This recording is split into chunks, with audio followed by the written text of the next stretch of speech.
Hello guys, welcome to another video. Today we have two blogs to cover, so I'm going to try to sort of go through the first one kind of quickly, but today we're going to be covering the HYTALE blog's visual tour of Zone 3 and creating the sounds for HYTALE. This one's going to be short, this one's going to be a little bit longer, but yeah, let's just get through this. So first off, this first blog is, like it says, a visual tour of Zone 3. So I'm not going to do a lot of reading the text. I'll read it, and if I see something that's worth noting, I'll talk about it longer, but I'm not going to dissect it too much. The pictures and videos is where the bulk of the information that I'm curious about really is. So let's start this. Last week we closed out our presentation about the history of HYTALE at EGX Resd with a closer look at Zone 3, and if you didn't catch that, here it is. So they show this video first. I'm going to read this little paragraph before we click on the video. As detailed in our introduction to World Gen back in January, each of HYTALE's zones is procedurally generated with its own rules for topography and underground geography. Zones are comprised of multiple biomes, and we've created unique sets of prefabs for each. Taken together, this allows us to create expansive landscapes that have distinct visual identity and atmosphere. And this is Zone 3.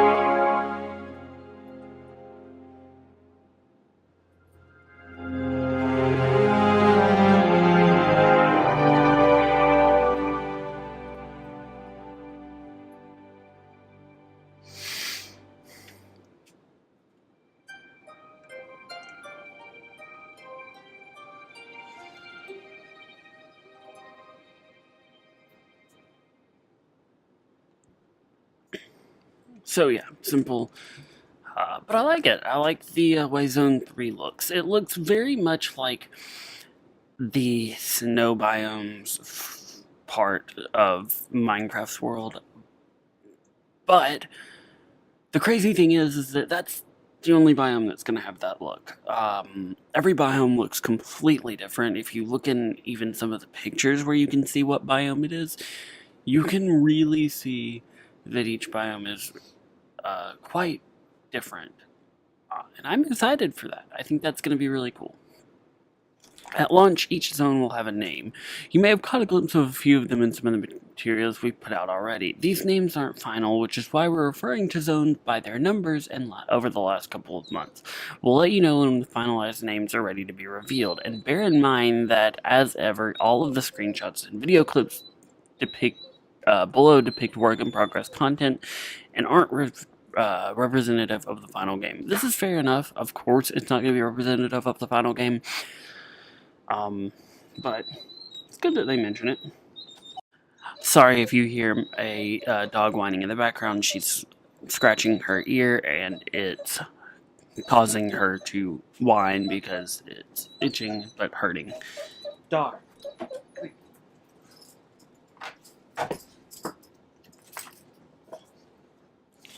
Okay, sorry about that. So here's one of the other pictures. It's Spruce Forest. By the way, I've already looked through this whole blog, and I really, really like it. Zone 3 is a wintry region comprised of forested valleys, tall mountains, and deep caves. Each zone has an affinity with a particular element of magic, and in Zone 3 case, that means water in all forms, from winding rivers to capped snow peaks and icy glaciers, which this is something that I kind of expected based on how each zone looks. I would expect that the Zone 4 is fire. I would expect Zone 1 to be earth, Zone 2 to be air, And then one of the mystery zones we have would be lightning, and then void is another one that I think is going to have a world, uh, an element, biome associated with it.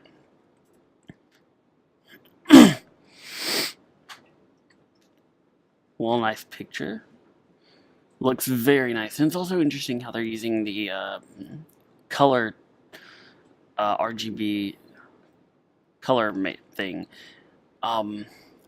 to show off, to change the leaf color.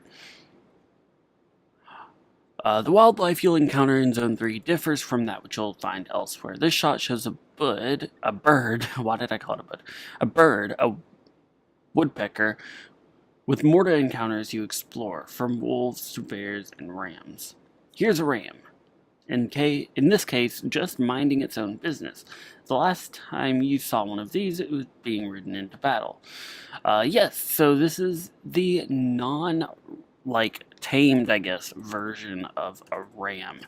So I'm guessing that you'll be able to find these creatures out in the wild and tame them somehow, and then certain creatures will be usable as mounts, which is really, really cool.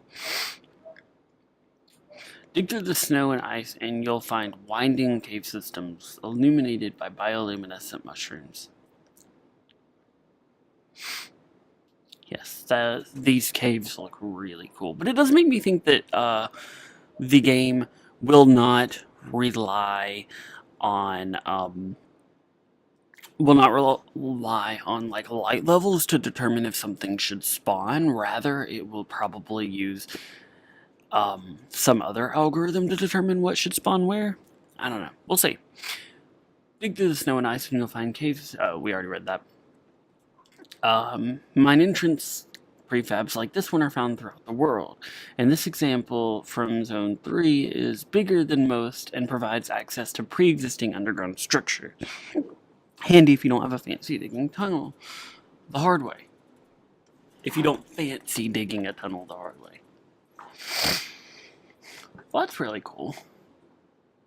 Looks really nice. Let's see the chains here too. I like that little detail. Here we go. This is another short little video.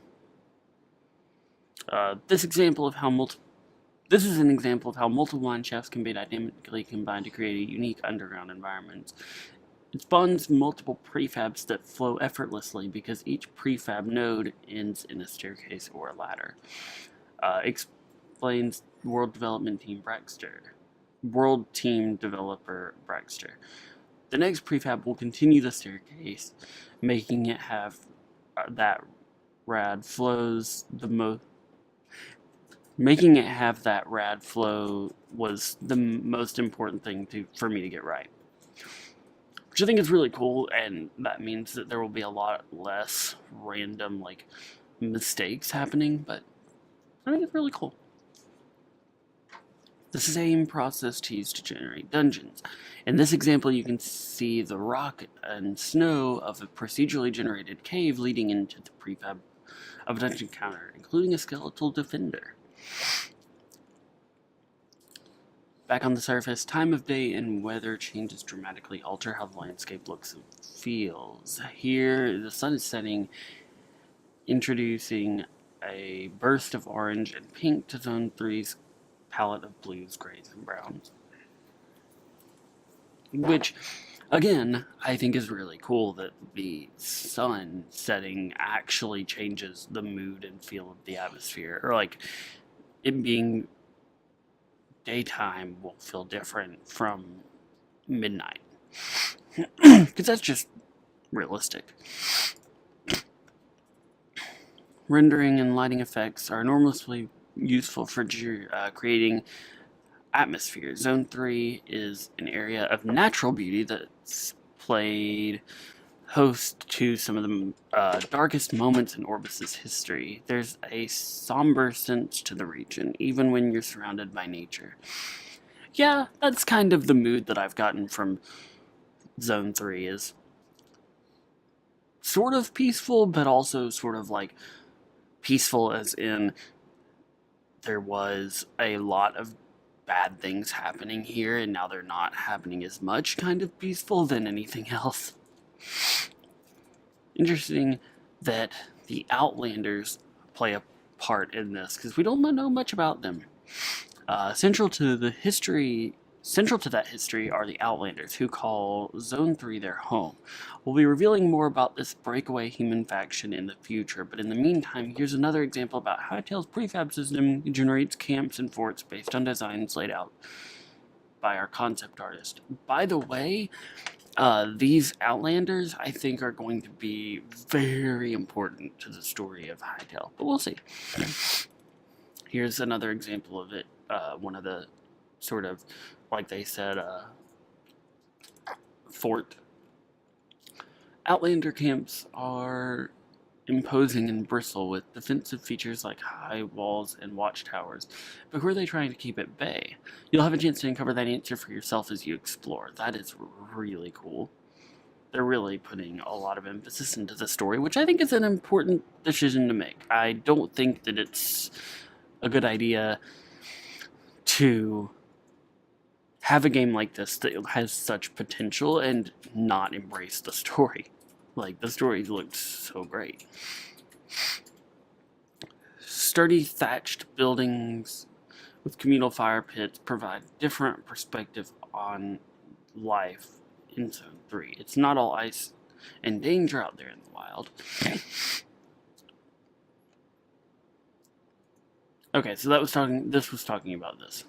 Although I could also see it talking about this because of the high wall over here. But anyway, then again, sometimes it is. Yeah, that's the guy we saw throwing the rock at you in the trailer. So, okay, so you can go to their website and download a zip containing all the screenshots and clips from this blog post. So if you want to go do that, then you can find the zip file here. And yeah. Now, I'm going to be honest, much like with one of the previous blog posts, the server technology blog post, I don't know much about the sound creation process for a video game. I kind of do, but I kind of don't. So we're going to look at this, we're going to read it, but I'm not going to dissect anything here too much, and I'm not going to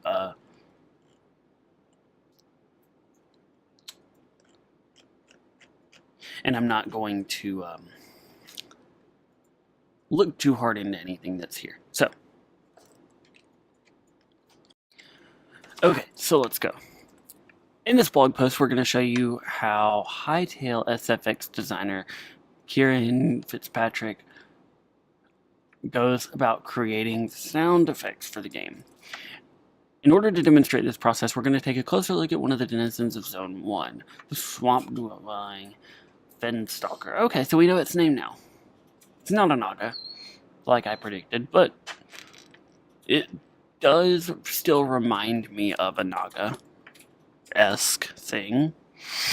Anyway, you may have spied the Fenstalker in 2 or more screenshots from the media section. It also features in this key art by Thomas Zale Frick. Really nice picture that really shows the feel of HYTALE. Art like this helps inform a creature's look, movement style, and role in the game. Each of these factors, in turn, help to establish how it might sound. The job of sound effects designers is to take concept art or an in-game model and bring it to life, to take the work of the rest of the team and give it a voice. Looking at a concept art is the quickest way for me to figure out the character's size and what they're made of, and if they're going to be a strong or weak character. That lets me pick out what their sonic structure is. I've wanted the Fenstalker to feel bubbly, like he's underwater or full of fluid. I mean, I can look at him and tell that that's what he would sound like, so I think that was a good way to go. And I've heard his voice from this blog post already, and it's really nice, so Just hang in there. Achieving this effect means drawing some surprising audio sources. In addition to Kyrion's own voice, the Finstalker sound is created by combining parrot squawks with the braying sound of zebras. I have a huge library of animal sounds that I'll sift through to find the sonic elements that we're trying to capture. It just happened to be that the zebra had an otherworldly sound that you don't often hear. All of this source material is then processed into into an audio workstation. The Finstalker's alert sound, for example,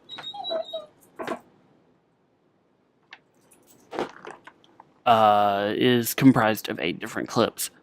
Again, sorry about that.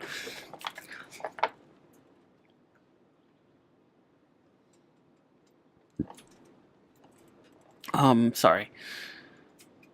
When it comes to my own voice, I wanted to get as many layers as I can and cut them into shorter clips that I can stack together. He explains. Taking a throat gargling sound and having it mixed with a popping and clicking sounds.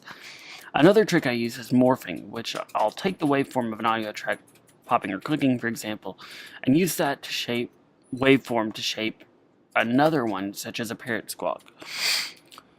This bird in particular take well to the morphing technique, and a surprising bird calls in particular take well to this morphing technique, and surprising results can be achieved when they're combined with the human voice. Another effect I use a lot is pitch shifting. I'll speed things up or slow them down or reverse them. I do that a lot with my own voice. I'll use effects like phrasing to help bring out a lot of the warbly bubbly sounds. Here's the end result: a Finstalker reacting to the player's presence. So you're going to want to put headphones on for this one. This actually does have audio, obviously, so this is really cool.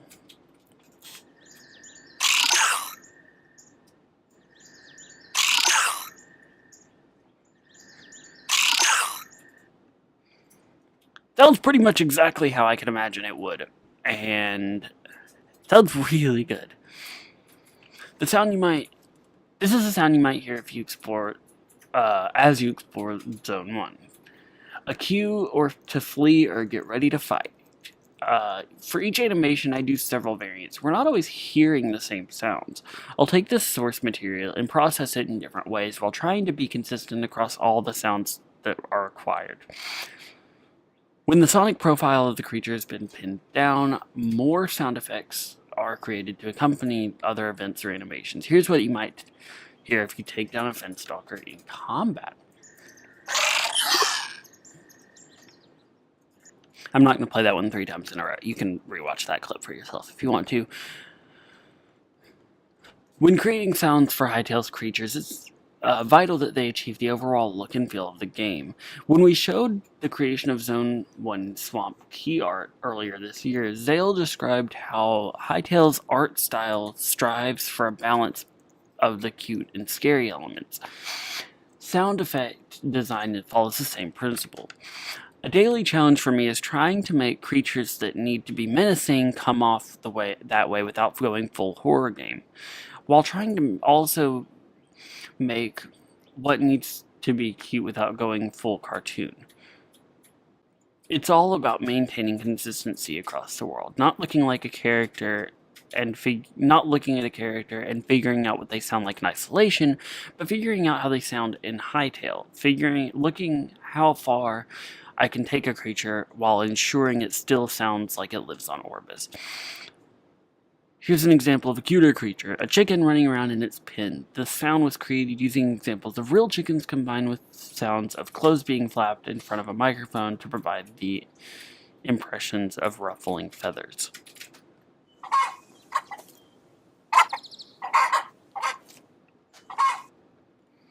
I mean, very nice and realistic chicken sound, I have to say. Here's a creepier example, a spider leaping down from a tree.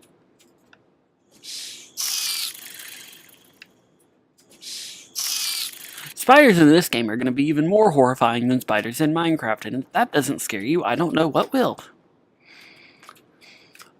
Adorable or horrifying, you decide. Of course, spiders aren't the worst thing you might encounter as you explore. This thing, I'm going to warn you, the sound for this thing is kind of horrifying.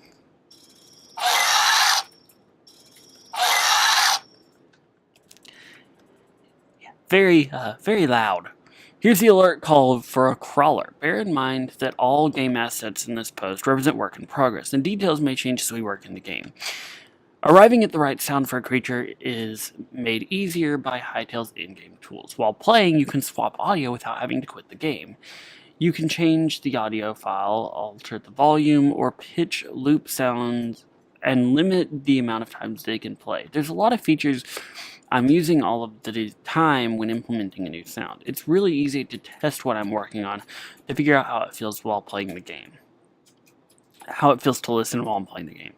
When HYTALE launches, the same tools will be available to modders. We want to make sure that everything is customizable, that customizing game audio is as easy as changing any other aspect of the game. So content creators can try their hand at designing their own sound effects. As for the other blog post, you can download the zip that features the pictures and videos that you saw in this blog post from their website, which I will have linked in the description to get. It's going to be at the homepage, and you're going to want to go to the blog page and then find these two blog posts. But I hope you guys enjoyed the video. Don't forget to rate, comment, and subscribe if you did enjoy it. And I will talk to you guys next time. But first, I'm sorry that there was no video last week. I'm kind of trying to make up for it by the fact that I covered these two blog posts both. But I also wanted to explain what was kind of going on. So, if you don't know, I am currently working on college, and I just am about to finish this semester, but last week was really crazy for me, so I did not get a video recorded or uploaded, so I'm sorry about that, but videos should stay pretty regularly from now on, at least until next fall, or this fall. But other than that, everything should stay simple enough. So, like I said, hope you guys enjoyed the video. Don't forget to rate, comment, and subscribe if you did enjoy, and I will talk to you guys next time.